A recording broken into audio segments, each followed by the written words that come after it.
Hey everyone, it's Mrs. Elig. Hey, I miss you guys all so much already. I know it's hard to believe it's only the first day, but I really do. I really love being with you guys at school. So just to try to create some kind of normalcy through all of this, I've decided to read a book to you, or a book series rather, to you for however long I guess that we're out. So I'm going to introduce actually a new series to you that I just started reading at home for myself, and it is really neat. It's not like anything that we currently have in the library, and so I will have this in our library when we get back to school for you to check out. But in the meantime, I'm going to read a chapter a day for you, so you can just come back to this each day, and I'm going to send a link via email to the school, so your teachers will be able to forward that to you. And then you can watch this every day, and we will probably get this whole book knocked out by the time we get back. So the new book that I want to show you guys is this one. It's called the Anybodies. It's by N.E. Bode. So I just stumbled upon this book, and it's really cool. I love the adventure and the imagination that's in it. And then I just got finished with the second book in this series, which is called The Nobodies. And then the final book to wrap it up, which I have not started yet, that's what I'm working on this week, is The Somebodies. So this is a 3-part series, and I finished the first 2 parts and looking forward to reading that 3rd part to see how everything ends up. So here we go. So this is the Anybodies, the part 1. And I will read just kind of that synopsis on the front, just that I encourage you guys to read before you check out any books, just so you get a general idea of what it's about. So here it goes. So what if I were to tell you that this is an all true story, every word? You see, once there was a very real girl named Fern who found out that she'd been swapped at birth. This might disturb some people, but it made Fern happy because she'd never felt at home with her tragically dull parents, the Drudgers. Fern finds out the mix-up when the Bone, her father, and his son, Howard, show up at Fern's door. Now both families decide to unswap the kids for the summer, and Fern heads off with the Bone on a wild adventure into a world inhabited by the Miser, a sinister fellow, and the great Reeldo, a true hero, to name just 2. This book promises suspense, intrigue, and mysteries. Fairies fall out of books, birds turn into dogs, and nuns turn into lampposts. So I have no idea why you're still lingering here. Start reading. All right, so here is the main character. So this is Fern. And then this is Bone, who is her dad, unbeknownst to her in the beginning of the book. And then the other character that they're talking about, the Miser. So these will all make more sense to you as we get into the story. All right, so the Anybodies, part 1, the swap and the unswap. There are not too many pictures in here, so I won't be showing a lot of the pages, but when it does get to a picture, I will show you that, just so you have an idea to put with the words. All right, part 1, a flustered nurse. Fern Drudger knew that her parents, Mr. and Mrs. Drudger, were dull, ridiculously dull, incredibly, tragically dull. Mr. Drudger enjoyed discussing sod and lawn treatments. Mrs. Drudger collected advertising flyers that came in the mail, bargains on oil changes and mattress clearance sales. They gave Fern birthday gifts like a set of toothpicks or instruction manuals on how to build filing cabinets. They liked only dull things, such as toasters, which they had 4 of, sponges, which they had 127 of, and refrigerator magnets, which they had 226 of. And not those cute bunny shapes and such, but informative free magnets from the plumber, the electrician, and many from the firm where they worked, called Beige and Beige. The Drudgers were both accountants. They didn't like to take vacations from Beige and Beige, but they didn't want to cause a stir by not taking them either. So they loaded up the station wagon each summer and went to a place called Lost Lake. There was no lake, only a murky impression of one from years past. In heavy rains, it became muddy enough to attract mosquitoes. And here, Fern would suffer, listening to her parents take turns reading their manuals while they sipped bland lemonade, not sweet or sour, and swatted her bitten ankles. So that's a picture of her family and her. Fern was not dull. Children usually aren't. They can be a lot of unpleasant things, including nose-picky and stinky, but they are not usually dull. Although there are exceptions. Mr. and Mrs. Drudger, I'm sorry to say, were never interesting. They were the kind of exceptionally boring children who enjoyed putting their toys in rows and keeping their pencils sharp. When feeling wild, they might have hummed, but that was about it. However, Fern was not only dull, she was in fact quite unusual. Here are some examples. As a toddler, her earliest memory, Fern had once looked at a picture book about crickets, and every time she opened the book, crickets hopped out. She filled her room with crickets. She thought this would make her mother happy, but when she showed her, the tidy woman had a frozen look of horror. Nothing ever popped out of another one of Fern's picture books. And when Fern had just learned to read, she caught snow in her mittens, and the snow turned into pieces of paper with a word on each piece. She took them to her bedroom and laid them out on her desk, rearranging and arranging until they made a sentence. The sentence said, "Things aren't always what they seem, are they?" And that's going to be important to remember. When Fern woke up in the morning, the pieces of paper were gone. In their place, there was only a row of beaded water drops. She'd once seen a perfectly good climbing tree that on second glance was really a very tall nun with thick ankles carrying a big, black, half-dented umbrella. Fern alone hid behind a big mailbox and watched the nun walk to the curb, glancing up and down the street as if lost. A taxicab rounded the corner, and the nun, who seemed befuddled and a little nervous, turned into a lamppost. It was an ordinary lamppost with a loose dented umbrella kicking around it. And Fern said, "Hello?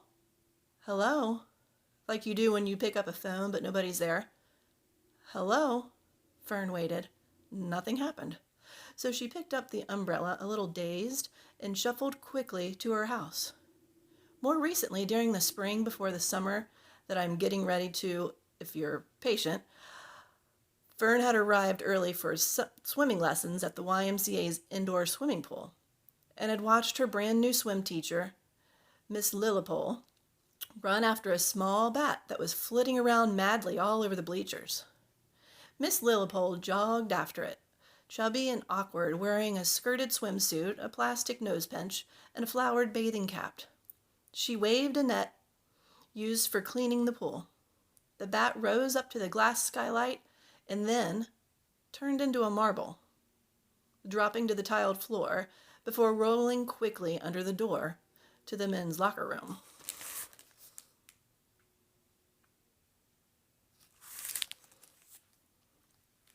Now all of these oddities were fine.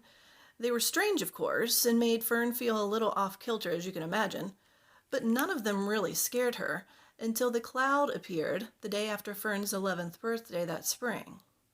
It was a persistent, ominous, dark cloud, about the height of a tall man, that sometimes followed Fern. The cloud looked like a plume of exhaust, but it seemed to hover just above the ground, disappearing around corners when anyone else was around. Once she got close enough to feel its windy presence and the cloud began to draw her in, pulling on her dress, whipping her hair like the strong undercurrent of a draft you feel when you stand on the edge of a curb as a bus passes by, Fern was certain that something terrible would happen if she got any closer. She ran away. Now, keeping this kind of thing to yourself isn't easy to do, but Fern had to.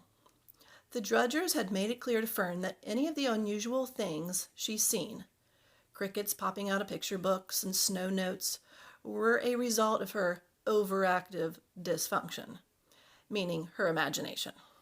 No, Fern, those crickets didn't pop out of the book. We just had an infestation. We called an exterminator. Mrs. Drudger had told her time and time again. And don't start with that business of getting torn up notes from snow, Mr. Drudger would add. No, no, no. We won't hear of such awful fibbing. In fact, they convinced Fern that she'd misremembered everything. No one else had seen the crickets, or the snow notes, or the nun, or the awful dark cloud for that matter. So Fern stopped telling the Drudgers and started keeping a diary instead. She wrote about the nun and about Mrs. Lillipold chasing the bat with the swimming pool net. She kept notes on things that seemed a bit off to her, about people who didn't seem to be who they claimed to be. For example, a robin that watched her intently from a branch outside her bedroom window. The pizza delivery man and the guy who worked the good humor truck, even her swimming instructor, Mrs. Lillipold. After that incident with the bat, the woman had kept trying to get Fern's attention with suspiciously stupid discussions about her sister scissor kick. It all seemed to be leading somewhere, but she wasn't sure where. Here's one of her entries. I'm keeping the nun's umbrella propped up in my bedroom closet. It's some sort of evidence. Evidence of what? I don't know, but I like it. I'm pretty sure that I'm on the edge of something like the whole world turning inside out. I'll keep you posted.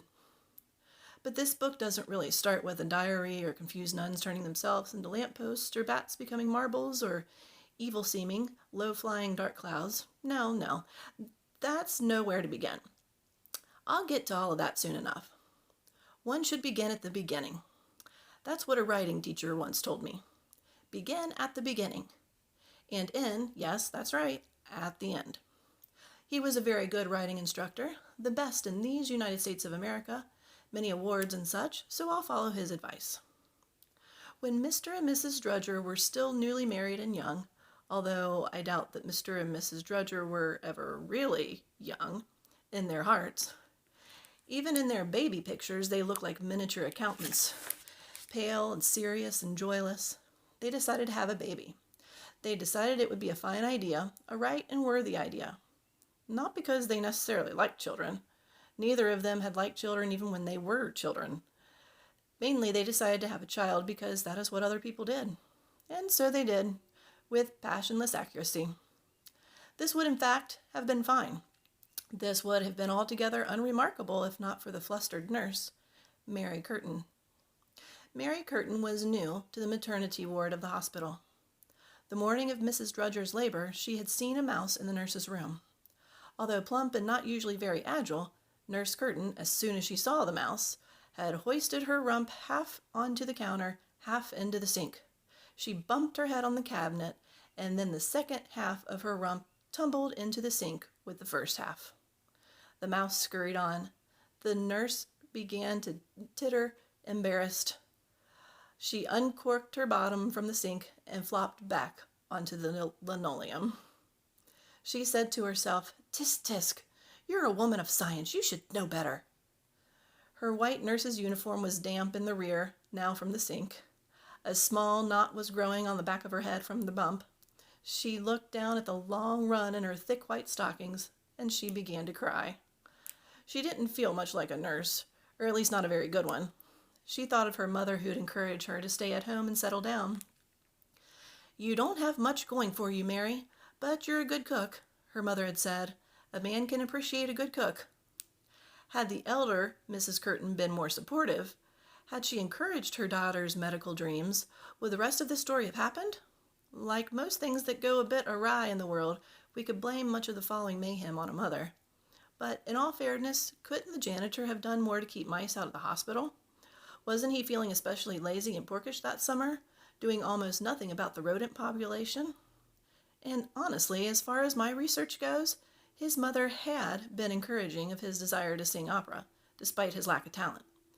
But maybe she shouldn't have supported him. He sang so badly. So maybe this whole story is partly his mother's fault too. It's impossible to say.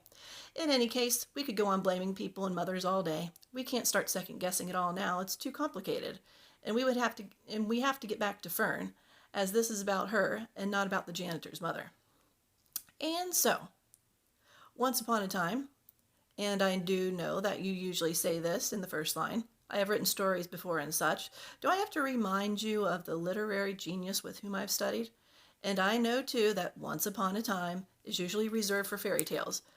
But I like the phrase, and you'll just have to take my word that this is not a fairy tale, despite the fact that a fairy or two might show up. I can't say that one won't. I refuse to make promises like that. This is a story, not a contract that I've got to sign. But the undeniable truth is that this is a true story. Honest. And my prestigious writing teacher once said that true stories nearly write themselves, so you can pretend I'm not even here writing this, because I may not be. And so, once upon a time, 2 women gave birth in the same room, and a flustered nurse with a run in her stocking and a wet bottom and a nagging feeling she wasn't really very good at this nursing business confused the 2 babies, a boy and a girl, no less. After the doctor had said, "It's a boy! It's a girl!" Nurse Curtin found herself a little breathless from zipping around the room. She was holding one hefty baby under one arm and another under the other. She cleaned them up and got them dressed and then swapped them, plopping one girl baby belonging to the Bone family into the hospital crib, clearly marked Drudger, and one boy baby, Drudger, into the hospital crib, clearly marked Bone. It was a moment of panic, regrettable. She had no idea that she had even done it. Here's a picture. The only 2 who could have recalled for us which baby went to which mother were the mothers themselves, and neither of them would ever know. One was unconscious. Mrs. Drudger had opted for anesthesia. And the other mother, with large brown eyes, wet as pools, lashes soft as moth wings, began to lose blood. She would lose so much, in fact, that she would die. And that is chapter 1. So you'll have to come back tomorrow for chapter 2, entitled The Dinner Party. All right, we'll see you guys tomorrow. Bye-bye.